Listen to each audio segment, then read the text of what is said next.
नमस्कार दोस्तों, मैं doctor Vikram Kumawat, sports physiotherapist.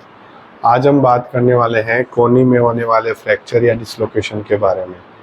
कोहनी में फ्रैक्चर डिफरेंट टाइप्स के हो सकते हैं। सुप्राकोंडाइल फ्रैक्चर हो जाए, इंटरकोंडाइल फ्रैक्चर हो जाए, या कम्युनिटेड फ्रैक्चर हो जाए, ओलिक्रेनॉन फ्रैक्चर हो जाए, या कोहनी का डिसलोकेशन हो जाए। तो इस कंडीशन में कभी कभी आपको प्लास्टर या ऑपरेशन के थ्रू इसको फिक्स करवाना पड़ता है। और जब प्लास्टर रहता है तो वो लगभग 4 से 6 हफ्ते या उससे ज़्यादा वीक्स के लिए रह सकता है, और ऑपरेशन में यही प्लास्टर 2 से 4 हफ्ते के बीच में रह सकता है। डिपेंड करता है कि फिक्सेशन किस टाइप का हुआ है। तो इसके बाद में जब आप देखते हैं तो आपकी कोहनी पूरी तरीके से जाम हो जाती है। आपको हाथ को मोड़ने में या सीधा करने में काफ़ी प्रॉब्लम का सामना करना पड़ता है। तो आज के इस वीडियो में हम बात करेंगे कि क्या एक्सरसाइजेस करके आप अपनी इस प्रॉब्लम को ठीक कर सकते हैं अगर आपको ऑपरेशन हुआ है या आपके फ्रैक्चर को प्लास्टर से फिक्स किया गया है, चाहे वो फ्रैक्चर हो या आपका डिसलोकेशन हुआ हो। इस ड्यूरेशन में जब आपका प्लास्टर रहता है तो किन चीज़ों का आपको ध्यान रखना है और किन मूवमेंट्स को आपको कंटिन्यू रखना है। जब आपका प्लास्टर रहता है तो आपका प्लास्टर में जब आपका हाथ रहेगा तो ऐसे ही आर्म स्लिंग में रहेगा। आर्म स्लिंग में रखते रखते ही आपको अपने फिंगर्स को पूरी तरीके से मूव करते रहना है। और अगर जब प्लास्टर छोटा हो जाए या फिर जैसे यहाँ तक प्लास्टर रहेगा तो आप अपने रिस्ट को तो मूव कर नहीं पाएंगे। उस ड्यूरेशन में जितनी फिंगर्स को मूव करें उतना ज़्यादा अच्छा रहेगा, क्योंकि ये प्लास्टर खुलेगा तो फिंगर्स का जाम होना भी एक कॉमन चीज़ रहेगी।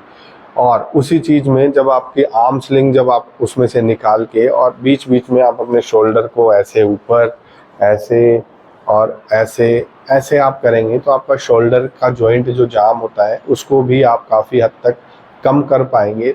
क्योंकि जब आप प्लास्टर खोलेंगे तो आपकी एल्बो तो जाम होगी ही होगी, साथ में आपका शोल्डर और रिस्ट भी जाम होगा।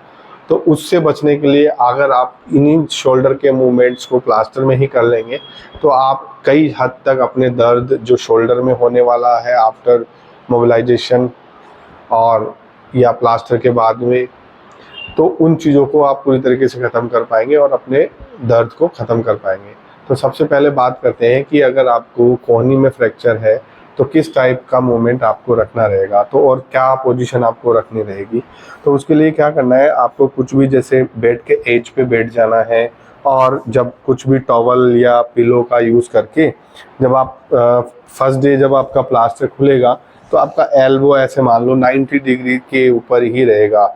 आप पूरा सीधा नहीं कर पाएंगे और आप 90 से अपनी तरफ भी नहीं मोड़ पाएंगे। तो इसके लिए आपको जेंटल प्रेशर ही यूज़ करना है, और वो भी सेल्फ प्रेशर, किसी और लोगों का या किसी का और का सपोर्ट लेके ऐसे प्रेशर करके इसका मूवमेंट करने की कोशिश नहीं करनी है। क्योंकि एल्बो में एक सबसे कॉमन जो प्रॉब्लम होती है जिसको मायोसाइटिस ओसिफिकेशन कहते हैं, उसमें क्या होता है कि आपकी बोन्स बनने लग जाती है आपकी मसल्स में ही।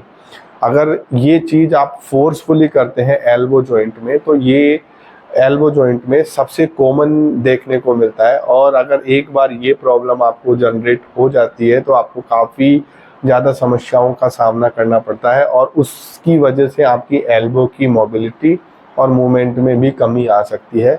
तो फोर्सफुल आपको बिल्कुल नहीं करना है। जो भी चीज़ करनी है आपको जेंटली करनी है, इस चीज़ का बिल्कुल ध्यान रखना है। तो उसके लिए क्या करना है, जब आप ऐसे बैठ जाएं और धीरे धीरे अपने ही सेल्फ हाथ से इसको लेके जाना है, और या फिर आप सेल्फ जितना ले जा सके यहाँ तक चला गया, देन आपको नीचे की तरफ प्रेशर लगाना है सेल्फ का या अपने ही हैंड का, और 10 सेकेंड्स होल्ड रखना है। देन 1 2 3 4 5 6 7 8 9 10। देन सेकंड जो एक्सरसाइज रहेगी उसमें क्या करना है, इसको अपनी तरफ लेके आना है।